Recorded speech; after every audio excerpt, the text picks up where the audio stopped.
Here's what nobody tells you about a blackout. The lights going out is the least of your problems. NERC, the North American Electric Reliability Corporation, just warned that electricity demand is growing faster than the resources being added to the grid, and that during extreme conditions, actual demand can exceed forecasts by as much as 25%. That's exactly what happened during Winter Storm Uri in 2021, when Texas came within 4 minutes and 37 seconds of a total grid collapse that engineers said would have taken months to restore. Months, not days. And right now, AI data centers are consuming electricity around the clock, adding 20 gigawatts of demand in a single year, while old power plants are being retired faster than replacements come online. NERC has flagged New England, the Pacific Northwest, and parts of Texas at elevated risk this year. And here's the part that should worry you most. Every single thing in your home that keeps you alive, your heat, your water, your refrigeration, your medication, your communication, runs on electricity. And when it stops, you have about 72 hours before things get genuinely dangerous. There are 10 things you will wish you had. Let's count them down. 10. Redundant lighting systems, because one flashlight is a disaster waiting to happen. Let's start with something so obvious that people completely screw it up. Light. And I don't mean that one flashlight rattling around in your junk drawer with corroded batteries in it. I mean a genuine lighting system with multiple layers of redundancy, because here's the brutal reality. When the power goes out at 2 a.m. in January, and you need to check on your kids, navigate your stairs, and find your circuit breaker, that single flashlight is either dead, missing, or in the basement where you can't get to it in the dark. And people get hurt in blackouts, not from cold or hunger, from falling down stairs, tripping over furniture, stepping on broken glass, and knocking over candles. The National Fire Protection Association documents that candles cause approximately 20 home fires per day in the United States, and candle fire risk spikes dramatically during power outages when people reach for whatever's in the cabinet. Do not use candles. I'm going to say that again because it's important. Do not use candles as your primary lighting during a blackout. They are open flames in a house full of people who are stressed, tired, moving in the dark, and possibly using alternative heating that already elevates your fire risk. What you need instead is a layered system. Layer 1 is personal lighting. Every single member of your household needs their own headlamp, not a flashlight, a headlamp. Why? Because a headlamp keeps your hands free. When you're carrying a child downstairs, when you're fixing something, when you're cooking on a camp stove, when you're checking a fuse box, you need both hands. A flashlight in your teeth is not a plan. Get quality headlamps like the Black Diamond Spot or the Petzl Taquina, which run on AAA batteries and provide 200 to 400 lumens with multiple brightness settings and a red light mode that preserves your night vision. Red light matters more than people realize because white light destroys your ability to see in the dark for up to 30 minutes after you turn it off. If you need to look outside, check a perimeter, or move between rooms, red light lets you do it without blinding yourself. Layer 2 is area lighting. You need lanterns that can illuminate an entire room without being pointed at anything. LED lanterns like the Goal Zero Lighthouse 600, which has a built-in hand crank and USB charging, or the Streamlight Siege, which floats and has a 295 lumen output, can light a room for 100 hours or more on a single set of batteries. Position one in every room you'll actually occupy. And here's a trick that most people don't know. Strap a headlamp around a gallon jug of water with the light facing inward, and the water diffuses the beam into a soft, warm room light that's remarkably effective. It costs nothing, and it works. Layer 3 is emergency backup. Chemical light sticks, the kind that glow when you snap them, last 8 to 12 hours, require no batteries, produce no heat, and never fail. Buy a box of 50. They're cheap. Put them in your car, your bedroom, your kids' rooms, and your basement. They're also excellent for marking hazards, marking a path outside, and giving children something safe to hold that makes the dark less terrifying. And that last part is not a small thing. A frightened child in a dark house is a real problem, and a glowing stick that they can carry solves it immediately. Layer 4 is your battery reserve, and this is where I see people fail constantly. They buy the lights and forget the batteries. You need a minimum of 3 complete battery replacements for every device you own, stored in a cool, dry place, and rotated annually. Lithium AA and AAA batteries have a 10 to 20-year shelf life and perform dramatically better in cold weather than alkaline. In freezing temperatures, alkaline batteries can lose 50% or more of their capacity while lithium batteries barely notice. If you live anywhere that gets cold, buy lithium, and keep them in their original packaging until you need them, because loose batteries in a drawer can short against each other and discharge or, in rare cases, start a fire. And finally, add solar. A folding solar panel with USB output or solar rechargeable lanterns, like the Lucci inflatable light, means that when your batteries run out on day 4, you're not sitting in the dark. Solar is the only lighting source that never runs out as long as the sun keeps rising. And in a prolonged outage, that reliability becomes priceless. 9. An emergency weather radio is the only way you'll know what's actually happening. Now, let's talk about the thing that separates people who make good decisions during a blackout from people who make catastrophic ones. Information. When the grid goes down, your smartphone becomes a countdown timer to helplessness. You get maybe 8 to 24 hours of battery life if you're conserving, and then it's a brick. And even before it dies, the cell towers themselves are running on backup batteries that typically last 4 to 8 hours before they fail. ThesVC data from previous disasters shows that cell site outages routinely exceed 50% in affected areas within the first 24 hours. So even with a charged phone, you may have no signal, no texts, no calls, no weather updates, no news. And that's when people start making terrible choices. They drive into flooded roads because they didn't know a river crested. They stay in a house that's in the path of a wildfire because they never got the evacuation order. They go looking for a store that's open when the whole county is dark. They run a generator in an attached garage because nobody told them the CO risk. Information saves lives in emergencies, and during a blackout, the only reliable information channel left is radio. You need a NOAA weather radio. Specifically, one with specific area message encoding or SAME technology, which lets you program your county's code so the radio only alerts you to warnings that actually affect your location. Without SAME, you get every alert in a 100-mile radius, and you'll turn it off out of frustration. With SAME, when the alarm goes off, it means something is happening to you. Models like the Midland WR400 or the Kaido KI500 are the standards. The Kaido is particularly valuable because it's a 5-way powered unit. It runs on AA batteries, a built-in rechargeable battery, a hand crank, a solar panel, and a USB cable. 5 independent power sources on one device. That means it works on day 1, and it works on day 30. Here's what NOAA Weather Radio actually gives you that nothing else does. It broadcasts continuously from over 1,000 transmitters, covering approximately 95% of the U.S. population, and those transmitters have backup power and are hardened against weather. The National Weather Service uses it to broadcast not just weather, but also amber alerts, national security emergencies, chemical spills, nuclear plant incidents, 9/11 outages, and civil emergency messages. It is the backbone of the emergency alert system. And it works when the internet is gone, when cell towers are down, and when your TV has no power. And beyond NOAA, add an AM/FM receiver. AM radio in particular is worth understanding because most people don't. AM signals travel much farther than FM, especially at night when they bounce off the ionosphere and can be received from hundreds or even 1,000 miles away. During Hurricane Katrina, when local infrastructure was destroyed, AM stations from other states were often the only source of news reaching affected areas. Local AM stations are also frequently required to maintain backup generators and are part of the emergency broadcast infrastructure. Keep a list of your regional AM stations written on paper, taped inside the radio's battery compartment. Because you're not going to remember 1010 winds or 700 WLW at 3 a.m. in a crisis, and you can't Google it. One more thing on this, get a shortwave-capable receiver if you can.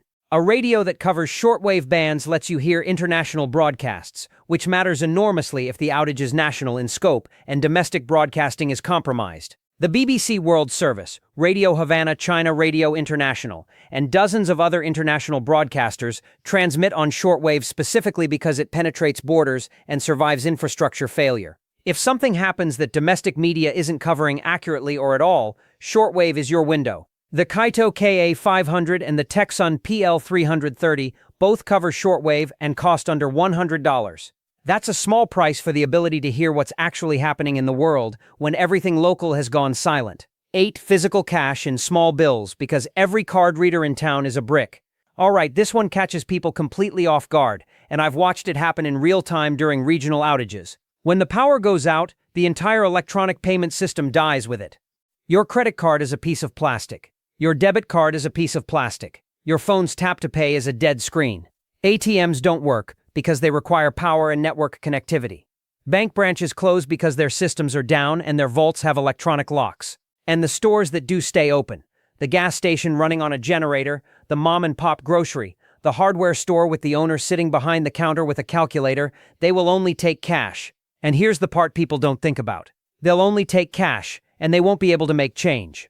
Think about that for a second. If the registers are down and the owner is doing math on paper and you hand him a $100 bill for a $12 purchase, he may simply refuse the sale because he doesn't have $88 in change sitting around. Or he'll take your $100 and give you what he has, and you'll eat the loss because you have no alternative. During the 2003 Northeast blackout, which affected 55 million people across 8 states and Ontario, there were widespread reports of exactly this problem. People with money in the bank and cards in their wallet couldn't buy a bottle of water. So here's what you actually need. A minimum of $500 in cash, and ideally $1,000 to $2,000 depending on your family size, stored in your home in small denominations. And I mean small. Break it down like this. At least $200 in $1 bills, $200 in $5 bills, $300 in $10 bills, and the remainder in 20s. Do not stock hundreds. Hundreds are nearly useless in a cash-only emergency economy, and they mark you as someone carrying serious money, which is a security risk in itself. Small bills let you make exact change purchases, tip someone who helps you, pay a neighbor for gas, or buy a single item without a negotiation. Where do you keep it? Not in a wallet. Not all in one place. Split it. Some in a fireproof document safe. Some in your go bag. Some in your vehicle in a concealed location. Some on your person if you evacuate. Distributed storage means that losing one cash doesn't wipe out your entire liquidity. And whatever you do, don't tell anyone outside your immediate household that you keep cash at home. That information travels, and it travels to exactly the wrong people. There's another dimension to this that most preppers overlook, and it's the tipping economy of a crisis. During prolonged outages, the people who can actually solve your problems are working around the clock, and they're exhausted. The utility crew, the tree removal guy, the mechanic who can get your generator running, the neighbor with a chainsaw who can clear the tree off your driveway. These people are prioritizing, and cash, handed directly, moves you up the list. That's not corruption. That's how the world actually works when demand overwhelms supply. $50 in 20s handed to a guy with a working chainsaw might get your driveway cleared today instead of next Thursday. And one final consideration. In an extended outage, prices go up. Way up. This is a documented, repeated phenomenon in every disaster. A bag of ice that costs $2 normally sells for $10. A gallon of gas gets marked up. A hotel room 60 miles away triples. Some of that is illegal price gouging, and some of it is legitimate scarcity pricing. But either way, you need more cash on hand than you think for the same goods. Budget for a 2 to 3x price multiplier on everything you might need to buy during a crisis. And build your cash reserve accordingly. Because the worst position to be in is having money in the bank, a good credit score, a strong financial position on paper, and being completely unable to access a single dollar of it when your family needs supplies. 7. An off-grid cooking system, with enough fuel to actually matter. Let's get into something practical that people consistently underestimate. Cooking. Your electric stove is dead. Your microwave is dead. And if you have a gas range with electronic ignition, guess what? That's dead too. Unless you know how to light it manually with a match, which many modern models won't even permit because of safety interlocks. So on hour 6 of a blackout, when everyone is hungry and cold and stressed, you need a way to produce hot food and hot drinks, and hot matters. Hot food raises core body temperature. Hot drinks are a psychological reset button. A cup of coffee or soup in a cold, dark house does more for morale than almost anything else you can do. The gold standard for blackout cooking is a 2-burner propane camp stove. The Coleman Classic and the Camp Chef Everest are the workhorses. They run on either the small green 1-pound propane canisters or with an adapter hose on a standard 20-pound barbecue tank, which is far more economical. And this is where people mess up. They buy the stove and stock 4 of the little green canisters, which gives them roughly 6 to 8 hours of cooking. That's 2 days of light use. For a week-long outage, you want a 20-pound tank, which provides roughly 18 to 20 hours of high-output burn time on a 2-burner stove, plus a spare tank, plus the adapter hose. Critical safety point, and I need you to hear this clearly. Camp stoves are for outdoor use, period. Not in your garage, not on your enclosed porch, not in the kitchen with a window cracked. Propane combustion produces carbon monoxide, and the amount that a 2-burner stove produces in an enclosed space can reach dangerous levels within an hour.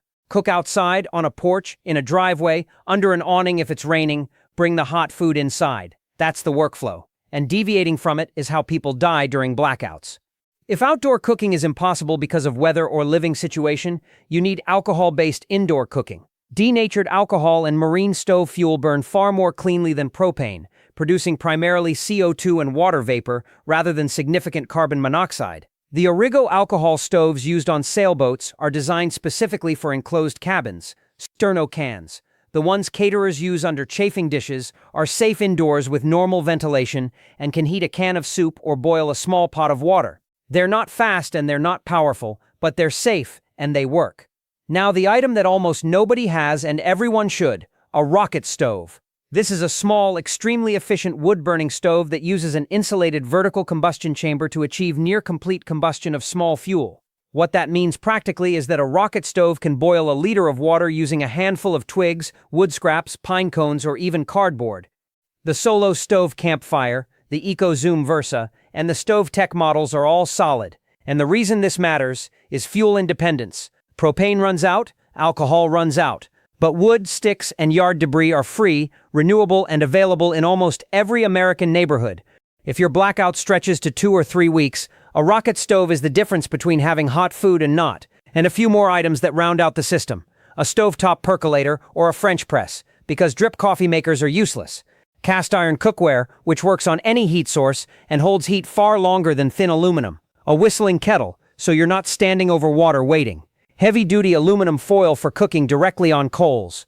A quality manual can opener, and I mean a good one, not the flimsy $3 model that will break on the 4th can. A P38 or P51 military can opener as a backup, because they're indestructible and cost $1. And long-handled utensils and heat-resistant gloves, because cooking on unfamiliar heat sources in the dark is how people get burned. One last piece of advice on this: practice. Set up your camp stove in your backyard on a Saturday and cook an entire dinner on it. Find out how long it takes. Find out how much fuel you burn. Find out what you're missing. Because discovering that your propane regulator is incompatible with your tank at hour 12 of a February blackout is a mistake you only make once, and it's a miserable way to learn. 6. Manual tools and hand-powered equipment that work without a single watt. Here's a category that separates the people who handle a blackout from the people who are paralyzed by one. Manual tools. Every single thing in a modern American home that used to be operated by hand has been replaced by something that plugs in. Your garage door opener, your can opener, your coffee grinder, your saw, your drill, your pump, your mixer, your gate. And when the power goes out, all of it becomes decoration. Start with the one that traps people in their own homes, your garage door. Electric garage door openers have a manual release, a red handle hanging from the track that disengages the motor and lets you lift the door by hand. Most homeowners have never touched it. Some don't know it exists. Find it right now, before you need it, and practice using it, because if your car is in the garage and the power is out and you need to leave, that red handle is the only thing standing between you and being stuck. Same principle applies to electric gates, which have a manual release key or lever, and to any electronic lock system in your home. Now let's talk about cutting. During storm-related outages, and storms cause the majority of blackouts in this country, trees come down. On roads, on driveways, on power lines, sometimes on houses. A chainsaw is great if you have fuel, and it starts. But a quality bow saw and a folding pruning saw need no fuel at all, and can clear branches up to 8 inches through with some sweat. A splitting axe or maul lets you process firewood if you're heating with wood. And a good pry bar solves an astonishing number of problems, from moving debris to forcing a stuck door. Water is the next big one. If you're on a well, your submersible pump is dead the second the power drops, and that means no water at all. Not low pressure. None. Well owners in rural America need to know about hand pumps, specifically the Bison pump or the Simple pump, which are deep well hand pumps that can be installed alongside your existing electric pump in the same well casing. They can lift water from depths of 200 to 300 feet by hand. It's a real investment. Typically $1,500 to $3,000 installed. But if you're on a well and you live somewhere with regular outages, it is the single highest value prep you can make. There is no substitute for water coming out of the ground on your own property. Food processing is another gap. A hand crank grain mill lets you turn stored wheat berries into flour, which is why long-term food storage people buy wheat instead of flour in the first place. Wheat berries store for 30 years. Flour goes rancid in a year. A manual food chopper, a hand crank meat grinder, and a mortar and pestle round it out. And a hand crank blender or a simple mason jar shaker handles mixing.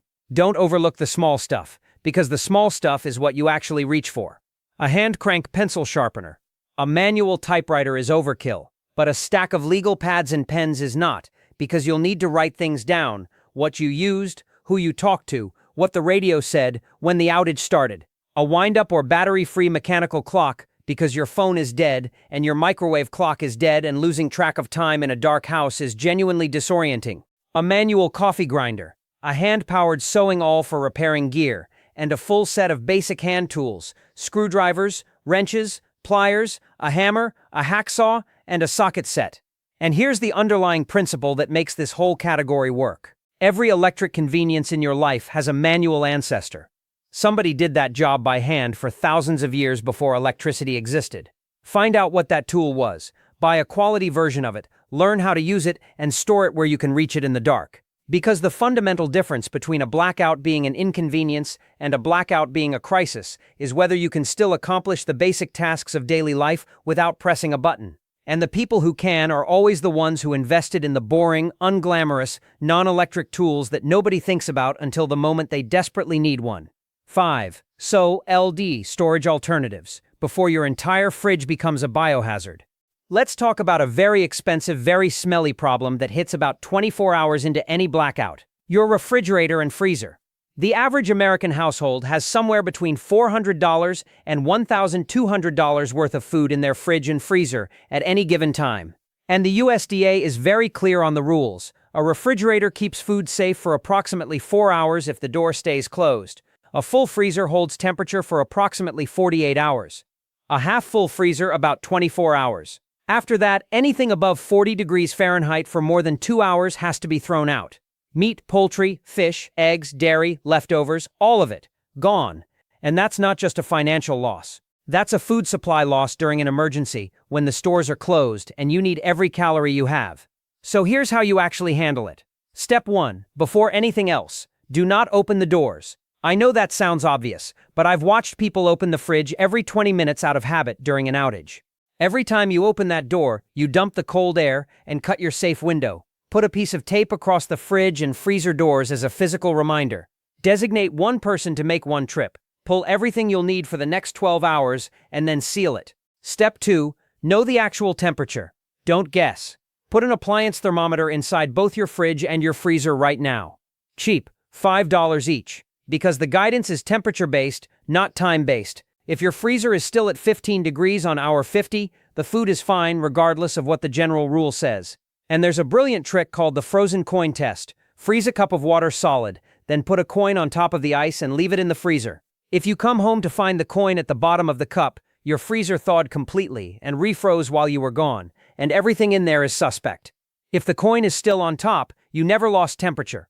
Step 3. Buy time with ice and cold mass. Freeze water in gallon jugs, milk jugs, and 2-liter bottles and keep them in your freezer permanently, filling empty space. A full freezer stays cold roughly twice as long as an empty one because frozen mass acts as a thermal battery. When the power fails, those jugs keep the freezer cold, and as they melt, they become drinking water. That's a double-duty prep. If you know a storm is coming, fill every empty space in your freezer with water containers 48 hours before it hits. Step 4. Consolidate into coolers. A good roto-molded cooler like a Yeti, RTIC, or Coleman Extreme, pre-chilled and packed properly, will hold ice for 4 to 7 days. That is dramatically longer than a fridge. Move your most critical items, medications that need refrigeration, insulin, baby formula, high-value proteins into a cooler with block ice. And block ice, not cubes. Block ice melts 3 to 4 times slower than cubes because it has less surface area. You can make block ice at home by freezing water in bread pans, plastic containers, or milk jugs. Layer it with cubes for packing efficiency, but block ice is the foundation. Step 5. Dry ice for the serious extension. Dry ice is frozen carbon dioxide at -109 degrees Fahrenheit, and 25 pounds of it will keep a full freezer frozen for about 3 to 4 days. That is a game changer for a long outage. But there are hard safety rules. Never handle it with bare hands. It causes instant frostbite. Never store it in an airtight container. It sublimates into gas and will build pressure until the container ruptures. Never put it in a closed vehicle cabin or a small unventilated room, because CO2 displaces oxygen and can cause asphyxiation. Know which local grocery stores and welding suppliers carry it, and know their hours before you need it. And step 6, the strategy most people never consider. Eat down and preserve up. As soon as an extended outage looks likely, start cooking. Cook the most perishable items first. The ground meat, the chicken, the fish. Cooked food lasts longer than raw. Then, if you have the capability, preserve it. Canning with a pressure canner on a propane camp stove works. Dehydrating in a solar dehydrator works. And in winter, in the right climate, your unheated garage or a cooler on the north side of your house is a functioning refrigerator, and freezing outdoor temperatures turn your porch into a freezer. Use the environment you have. One last thing that matters. Keep a written inventory of what's in your freezer, taped to the door, because knowing exactly what's in there means you can plan your consolidation without standing there with the door open, trying to remember what's in the back. And in an emergency, that 30 seconds of preserved cold is worth more than you think. 4. A home security plan for the hours when nobody can see anything. I want to address something uncomfortable, because pretending it doesn't exist doesn't make it safer. Crime patterns change during blackouts. This is not speculation, and it's not fear-mongering. It's documented. During the 1977 New York City blackout, there were over 1,600 stores looted, and more than 3,700 arrests in a 25-hour period. During the 2003 Northeast blackout, crime was dramatically lower, largely because of community response and good weather, which proves the outcome isn't predetermined. But the underlying vulnerability is the same in both cases. Your alarm system is down, your cameras are down, your motion lights are down, your neighbors can't see anything, and police response times stretch from minutes into hours, or don't come at all because dispatch centers are overwhelmed. So let's talk about what actually works. First, understand that your security system probably isn't as dead as you think, but it's on a clock. Most modern alarm systems have a backup battery that lasts 4 to 24 hours. After that, nothing. Check your panel and find out what yours is rated for, and buy a spare battery. Same for your camera system. If you're running cameras, put the base station and router on a small UPS battery backup so they stay up for the critical first hours. Second, and this is the highest value thing in this entire section, lighting is a deterrent, but the wrong lighting makes you a target. Here's what I mean. In a neighborhood where every house is dark, the house with every window blazing with light is announcing that it has power, resources, and probably food. That's advertising. Instead, use blackout curtains or heavy blankets over windows, and keep your interior lighting low and contained to interior rooms. Light discipline is a real concept, and it matters. Meanwhile, on the outside, solar-powered motion lights need no house power and give you a hard perimeter alert if something moves in your yard at 3 a.m. Those are cheap. They install in 10 minutes, and they run for years. Third, layered physical security. Solid core exterior doors, not hollow core. 3-inch screws in your strike plates instead of the 3/4-inch screws that come standard, which is a 15-minute upgrade that makes a door dramatically harder to kick in. A door reinforcement kit like the door armor system. Window security film, which doesn't stop breakage but makes glass take far longer to penetrate. And a simple wooden dowel in the track of every sliding door and window. None of this is expensive, and all of it buys you the most valuable commodity in a security situation: time. Fourth, early warning. You cannot defend against what you don't detect. Battery-powered door and window alarms, the little magnetic ones that shriek when the contact breaks, cost about $5 each and require no wiring or monitoring. Driveway alarms with a wireless motion sensor let you know someone is approaching before they reach your house. And gravel. Genuinely, a gravel path or gravel beds under windows is a passive audio alarm that never runs out of batteries. Fifth, and this is the one people don't want to hear, your dog is a better security system than almost anything you can buy. Not because a dog will fight, but because dogs detect and announce. A barking dog changes the risk calculation for anyone considering your house versus the quiet one next door. Sixth, decide your posture in advance, with your family. While everyone is calm, where does everyone go if there's a problem? Which room is the safe room? Who calls 911 if the phones work? What's the plan if someone knocks at midnight? Do you answer? What do you say? Having those answers decided in daylight in advance is the difference between a coordinated response and 5 people panicking in different directions in a dark house. And finally, the thing that actually protects you better than any lock, your neighbors. In every documented case where communities came through blackouts safely, the pattern is the same. Neighbors checked on each other. People sat on porches. Someone organized a rotation to watch the street. Kids were accounted for. The elderly widow 3 doors down got a visit. A neighborhood where people know each other and are visibly present is a neighborhood that opportunistic crime avoids entirely.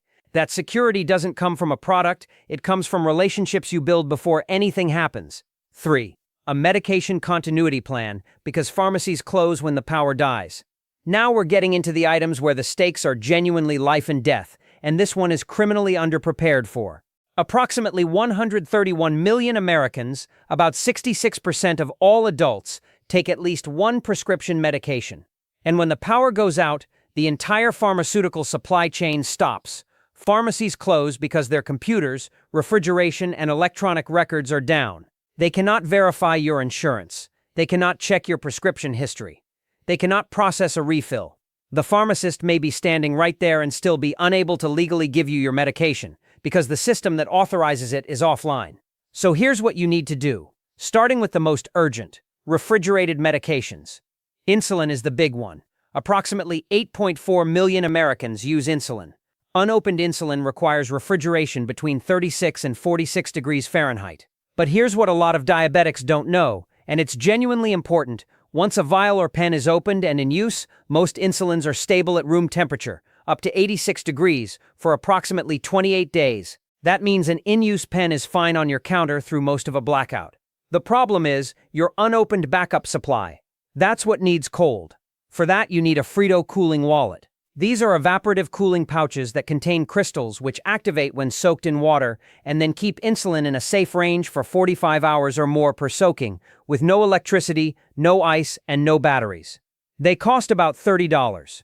Every insulin-dependent household in America should own 2. Beyond that, a rotomolded cooler with block ice, as I described earlier, or a small 12-volt medical cooler that runs off a portable power station are your next layers. And critically, never let insulin freeze. Frozen insulin is destroyed and cannot be used. So don't pack it directly against ice or dry ice. Other refrigerated medications to plan for. Certain antibiotics in liquid suspension, some eye drops, biologics for autoimmune conditions, certain fertility medications, and epinephrine auto-injectors, which shouldn't be refrigerated but must be kept out of extreme heat and cold. Know which of your family's medications have temperature requirements. Read the labels now, not during an emergency. Next, build a buffer supply. Most insurance plans will authorize a 90-day supply through mail order, which immediately gives you 3 months of cushion instead of 30 days. Ask your doctor for it.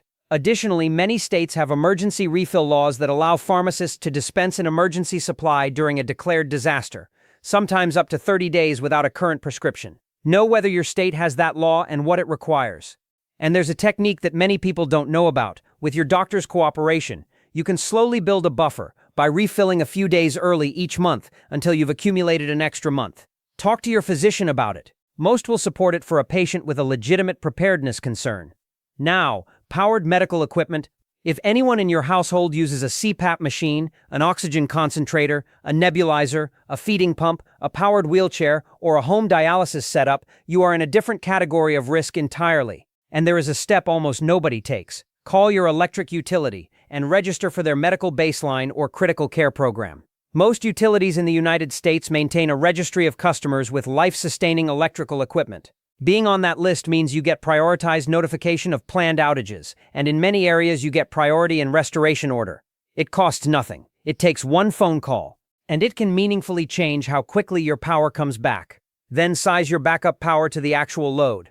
A CPAP without the humidifier draws roughly 30 to 60 watts, which a 500 watt-hour power station can run for a couple of nights.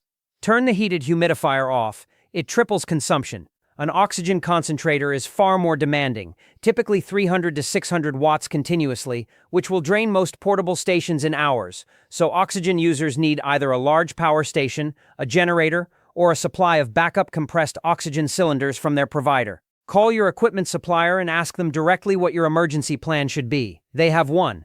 Most patients never ask. And finally, documentation. Keep a printed list of every medication for every family member. Drug name, dosage, frequency, prescribing physician, pharmacy, and the reason it's prescribed. Include allergies and medical conditions. Put a copy in your go bag, one in your car, and give one to a family member who lives elsewhere. Because if you end up at an emergency shelter or an unfamiliar hospital with no power and no record system, that piece of paper is the only thing standing between you and a provider who has no idea what you take, what you're allergic to, or what will kill you. 2. Fuel. A full tank and a vehicle that's actually ready to move. Let me tell you about a mistake that puts people in real danger and that almost everyone makes. Gas stations do not work without electricity. The pumps are electric. The payment systems are electric. The station's tanks are underground, and the fuel physically cannot be lifted without a powered pump. So a gas station sitting on 10,000 gallons of gasoline during a blackout is, for your purposes, an empty lot. And this compounds fast, because when a storm is forecast, everyone rushes the stations at once, and they run dry hours before the outage even starts. So rule number 1, and it costs you nothing. Never let your tank drop below half. Make it a habit right now, permanently. Half a tank is 150 to 250 miles of range, which is enough to evacuate, enough to reach family, enough to drive to a county with power, or enough to idle for climate control and device charging for many hours. An empty tank is 0 options. This one habit is probably the highest value, lowest cost preparedness change most people can make today. Rule 2. Store fuel properly. If you store it at all. If you have a generator or you want a driving reserve, get proper containers. Metal or high-quality plastic jerry cans, not milk jugs, not water bottles, not improvised containers. Most jurisdictions limit residential gasoline storage to around 25 gallons and require approved containers, so know your local fire code. Gasoline degrades. Untreated, it starts breaking down in 3 to 6 months, and ethanol-blended fuel is worse because ethanol absorbs water and separates. Use a stabilizer like STABL or PRIG, which extends usable life to a year or more, and rotate your stock. Pour the stored fuel into your car every 6 months and refill the cans fresh. Ethanol-free gasoline, if you can find it, stores significantly better and is far kinder to small engines. Diesel is a different animal. It stores better than gasoline, roughly 6 to 12 months untreated and up to 2 years with biocide and stabilizer, but it's vulnerable to microbial growth, the sludge people call diesel bug, which happens when water accumulates in the tank. Keep containers full to minimize condensation space and treat with a biocide. Propane, by contrast, is the storage champion. It does not degrade ever. A 20-pound tank sealed today is exactly as good in 20 years. That's why propane is the backbone of most serious backup fuel plans, for heat, cooking, and generators. Store fuel outside your living space. A detached shed, a well-ventilated outbuilding, never a basement, never inside an attached garage near an ignition source, never near a water heater or furnace. Gasoline vapor is heavier than air, it pools along the floor, and it travels to find a pilot light. Now, the vehicle itself, your car is not just transportation during a blackout, it is a mobile power station, a climate-controlled shelter, and a communication hub. A basic 300 to 500 watt inverter that clips to your battery turns your vehicle into a source that can charge phones, run a laptop, power a CPAP for a night, or run a small fan. Idle for 20 to 30 minutes per hour rather than continuously to avoid draining the battery, and absolutely never idle in an enclosed garage. Your car radio is a functioning AM/FM receiver with an excellent antenna. Your car heater works. Your car's USB ports work. Prepare the vehicle for real conditions. A jump starter pack, the lithium kind that fits in a glove box and can jump your own car without another vehicle. A tire inflator that runs off the 12-volt outlet. A full-size spare or at minimum a proper tire plug kit. Tow strap, jumper cables, traction boards or a bag of sand and a folding shovel. If you're anywhere with snow, paper maps of your state and the surrounding states, because your GPS depends on a data connection you may not have. And a printed list of alternate routes out of your area, because the highways will be jammed and the back roads are how you actually get anywhere in a mass evacuation. And here's the piece that most people never think about. The garage door. I mentioned the manual release earlier, but it bears repeating here because it's the exact failure point. Your fully fueled, perfectly prepped vehicle is completely useless if it's sealed inside a garage with a dead opener and you don't know how to release it. Go pull that red handle this week. Lift the door by hand. Learn how heavy it is and how the manual latch re-engages. 5 minutes now, and you'll never be trapped by your own garage. 1. A family communication plan and a physical rally point. And here's number 1. It's not a gadget. You can't buy it on Amazon. And it's the single most important thing on this entire list, because every other item I've talked about is useless if your family is scattered, terrified, and unable to find each other. Think about when a blackout actually hits. Odds are it's a weekday afternoon during a heat wave or an evening during a storm. Your spouse is at work 15 miles away. Your kids are at school or at a friend's house. You're somewhere else entirely. The cell network is jammed or dead. Nobody can call anyone. and every single person in your family is standing somewhere in the dark trying to decide what to do, with no information and no way to coordinate. That moment is where the panic comes from, not the darkness, the not knowing. And the antidote is a plan that everyone knows by heart, made in advance, on paper. Start with an out-of-state contact. This is the single most effective communication trick in emergency management, and almost nobody uses it. During a regional emergency, local phone circuits overload because everyone within the affected area is calling everyone else. But long-distance and out-of-area calls often still connect because they route through different infrastructure. So designate one relative or friend who lives at least several states away as your family's central hub. Everyone in the family calls or texts that one person to report status and location, and that person relays. Your sister in Arizona becomes the switchboard for your family in Ohio. Everyone memorizes her number. Everyone writes it on a card in their wallet, in their backpack, and in their car, not in their phone, on paper. Because the phone dies, and text before you call. Text messages use tiny amounts of bandwidth and will frequently get through when a voice call fails outright. They also queue and retry automatically, so a message sent during total congestion may deliver 20 minutes later when a gap opens. Teach your kids, text first, keep it short, include your location and whether you're safe.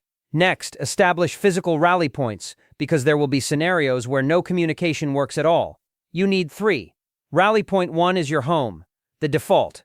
Rally point 2 is a location in your immediate neighborhood, in case your home is unsafe or inaccessible, a specific neighbor's house, a particular corner, a church, a school. Rally point 3 is outside your area entirely, 20 to 50 miles away in a direction you'd realistically evacuate, a relative's home, a specific hotel, a landmark. Everyone in the family, including children old enough to understand, needs to know all 3 by name and location, and know the order. Try home first, then the neighborhood point, then the out-of-area point, then write it down. Every family member carries an emergency card, laminated with the out-of-state contact, all 3 rally points, home and work addresses and numbers, the school's number, medical information and allergies, and a meeting time convention. Children carry it in their backpack, adults in their wallet, 1 in every vehicle. 1 in the go bag. Cover the specific scenarios explicitly with your family. What do the kids do if the power fails at school and phones are down? Answer: stay at school. Schools have protocols and will not release children to the dark. Do not walk home. What if you're at work when it hits? Do you shelter or drive home? Decide in advance based on distance, and decide what your trigger is for each choice. What if someone can't get home at all? Where do they go, and how long do the rest of you wait before acting? Who picks up the kids if the primary parent can't get there, and does the school have that person on the authorized list right now? Add a short-range communication layer if you can. FRS and GMRS handheld radios give you a realistic 1 to 2 miles in a suburb, which covers a neighborhood, a school run, or a family spread across a few blocks. Assign a channel, write it on the emergency cards, and set a schedule. Everyone transmits on the hour for 5 minutes and listens. That kind of discipline is what turns radios from toys into infrastructure. And then practice. Actually practice. Pick a Saturday, turn off the main breaker, and run your household for 6 hours with no power. Find out that your headlamp batteries are dead. Find out that nobody knows where the manual garage release is. Find out that your kid doesn't remember the rally point. Find out that your camp stove is missing a part. Every one of those discoveries is free on a Saturday afternoon and expensive at 2 a.m. in a February storm. Because when the lights go out, gear helps, but coordination saves. The families who come through blackouts intact are not the ones with the most equipment. They're the ones where every person knew exactly what to do, where to go, and how to reach each other before anything went wrong. Build that plan this week. Write it down, teach it to your kids, and then go check your flashlight batteries. Thank you for watching, folks. Like, subscribe, and hit the bell, and go pull that red handle on your garage door. Today,